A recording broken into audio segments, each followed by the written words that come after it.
morning. This is Wallace Gator Bradley, and I got a very important show, got a very important man on the show. First off, I'd like to let everybody know this is Wallace Gator Bradley, and I'm the host of the Bradley Report. And I'll need to let you all know that this show is happening because my wife, who is the chairman of United Peace Inc., has produced this show. Now that I can clear that out and made life a little simpler for me, I want to let everybody know I got the speaker, the first African American speaker of the Illinois House, and that's Speaker Welch. I got 15 minutes of his time because I know he's a busy man. So, Brother Welch, I want to first thank you for coming in. I'll catch you again in April or May, but I just want to let everybody know who you are. Could you share what your agenda is going to be for the state? You know what I mean? And I just got 2 or 3 things to throw at you. On you, sir. Hey, Gator, good to be with you here today, united in peace. I know sir. we've been trying to have this conversation for a while now, so it's an honor and a privilege to be here with you. I'm truly honored and privileged to be here with you as the 70th Speaker of the Illinois House and the first African American in 203 years to ever hold this job. And I got to tell you that means the world to me and my family and folks all across this state. And so, we got to roll up our sleeves and get to work and not just be happy with the fact that we hold a seat. Now it's important that we leave an important legacy. And, we got some important things that we got to deal with right away. Of course, we got to deal with getting COVID under control and get our communities vaccinated. We got to pass a responsible budget that makes sure our communities are not overlooked. We got to rebuild trust in this legislature. And so ethics reform is really important to me. If people don't trust us, we can't get anything done. We got to rebuild trust in the legislature, and that's really important. And then, of course, redistricting. Representation is important. And I think it's extremely important that, we continue to have diversity reflected in our maps. Equal representation is extremely important. And we got to make sure whatever maps that are put on the governor's desk reflect the strength of our state, which is diversity. And anything less than that, that's not a fair map. Right. 3 things that's important. You and I have talked about it. One of the most important things, as you know, the President of the United States has came out and publicly said that he's against systemic racism. You know what I mean? Okay, be it in the corporate, be it in the political realm, be it in the schools, be it in the educational piece. And I know that you are a strong supporter against systemic racism, be it corporate systemic racism. And you know what we're doing with McDonald's corporate systemic racism. You know what I mean? And it's like we work. I'm getting some feedback, but hey, we're gonna make it do what it do. I'd like for you to let the people know publicly where you stand on that issue of the systemic racism across the board. Well, if you look at my record before I became speaker, I've probably been one of the most vocal voices on ending systemic racism. I have been a champion for corporate board diversity, led the fight to make Illinois corporations reveal the makeup of their corporate boards so that we can ensure that we're represented around the corporate board table.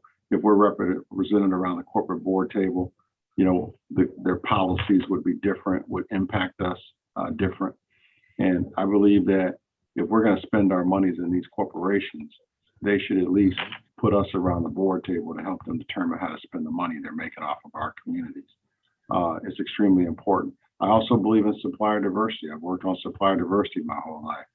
But more than that, now that I'm Speaker of the House, equity, which has always been my lens, it has been amplified. We have to make sure that our communities are not overlooked, and we have to be represented in every single aspect of government. There's $70 billion will come through the legislature this year. How is that hitting the Black community? That's extremely important to me, whether it's in education, healthcare, economic opportunities, you name it. Equity has to be the center of everything we do. And I'm pleased that the governor has signed the Black Caucus Pillar bills. So far, he signed our criminal justice reform bill.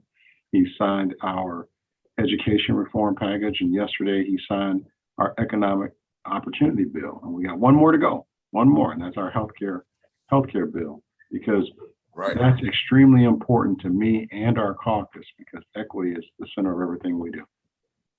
You know, I'm glad you mentioned that. Man, I'm so glad.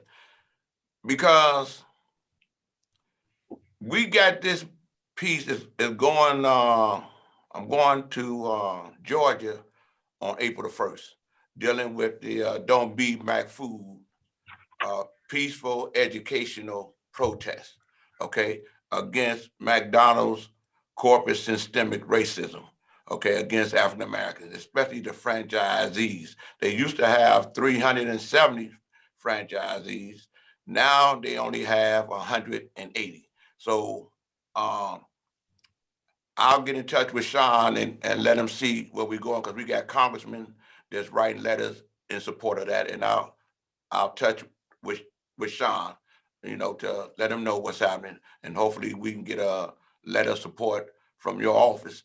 And the four pillars, you named three, and you're waiting for the fourth one, which is the health. You know what I mean? To get the governor to sign on board. One of the things that I see you as being the speaker is being that bridge to reconciliation across the state with the governor to help him right whatever wrongs he may have done, because we all make mistakes. We human beings. You follow what I'm saying? Okay. But one of the things is wonderful that he signed all those bills, but he needs to enforce the Nursing Home Care Act, Section 8, against those nursing homes that's not in compliance, because it is an Illinois statute. You know what I mean? And you know, I've been helping Loretta Brady, because you know her mother died, Loretta Smith, at Salva, Westchester, within your district. You've been very much a part of helping to try to get things right. But now God has blessed you to be the man to help get things right. And this, I don't want the governor to have a Como situation or problem in terms of nursing home. You know what I mean? Okay, so that's something that he can do, you know, while we're waiting for him to address y'all concerns on the health thing. You know what I mean? And another thing, because I know I got a short time with you, Speaker, the job thing that we're doing that in Will County, you may have heard about the 10,000 jobs that can come to Illinois if only the governor will give instructions to the Illinois Department of Transportation or whatever it is. And especially with, you got the support from Senator Dick Durbin, Senator Duckworth, Congressman Bobby Rush, Congressman Robin Kelly, who's now the chairman of the state Democratic Party. That's a wonderful thing. And also the guy, I don't want to mess his name up, but he's the only Republican that I know from Illinois that voted to impeach Trump. You know what I mean? Adam Kinzinger. Yes, sir. Yes, sir. And the governor got everything to make everything work for him. I'm with him, I support him. I'm a constructive criticist, if that's the correct word, of him, only because I'm accountable to the voters who I convinced to vote for him, because I knew he would be a great governor. You know what I mean? Now that you the speaker, if it's such a word as greater, later, he could be that governor. You know, so Well, hopefully. let me say this, Gator. Besides being the first Black lawmaker to ever hold this job, the Right, fact that I'm from the suburbs is very significant. And I want to use a metaphor here when I say that I believe I'm a bridge to yes, uniting the state. We yes, got those who want to, divide Chicago and downstate from each other, and we can't do that. We have to be united. We have to be one state.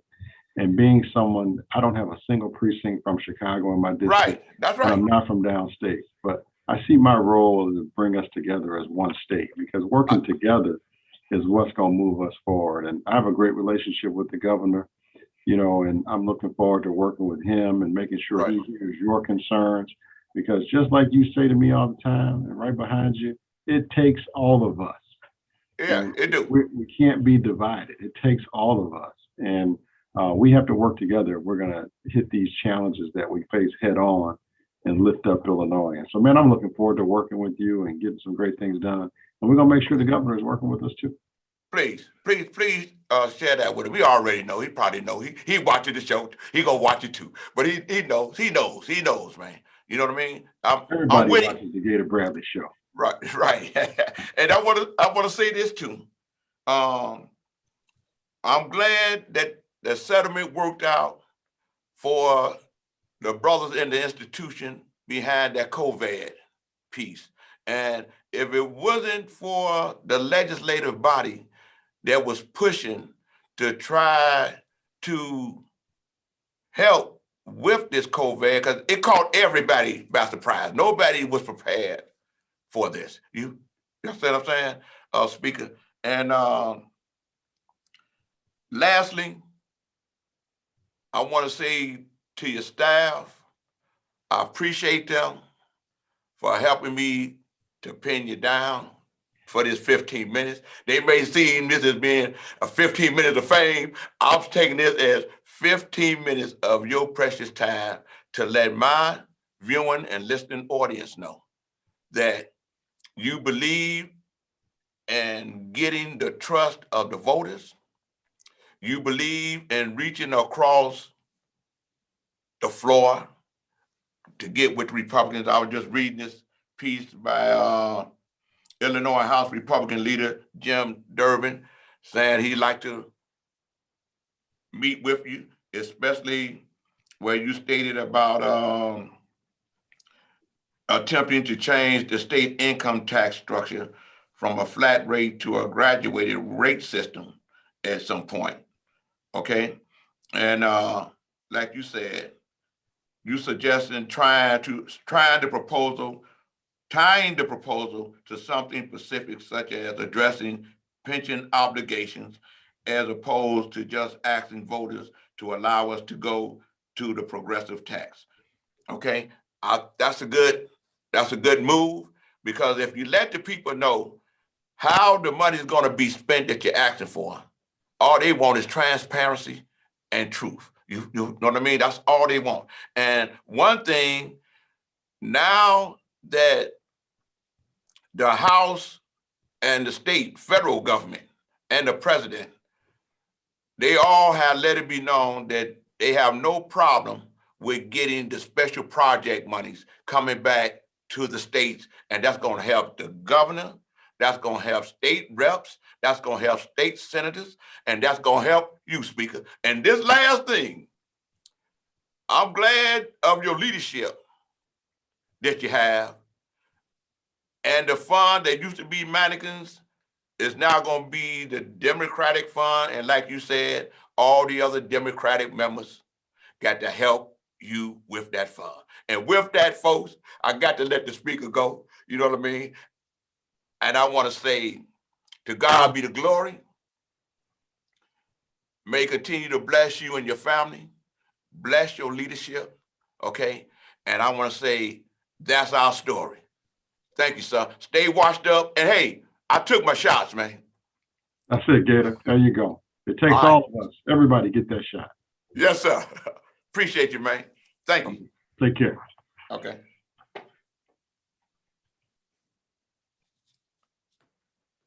Thanks, man.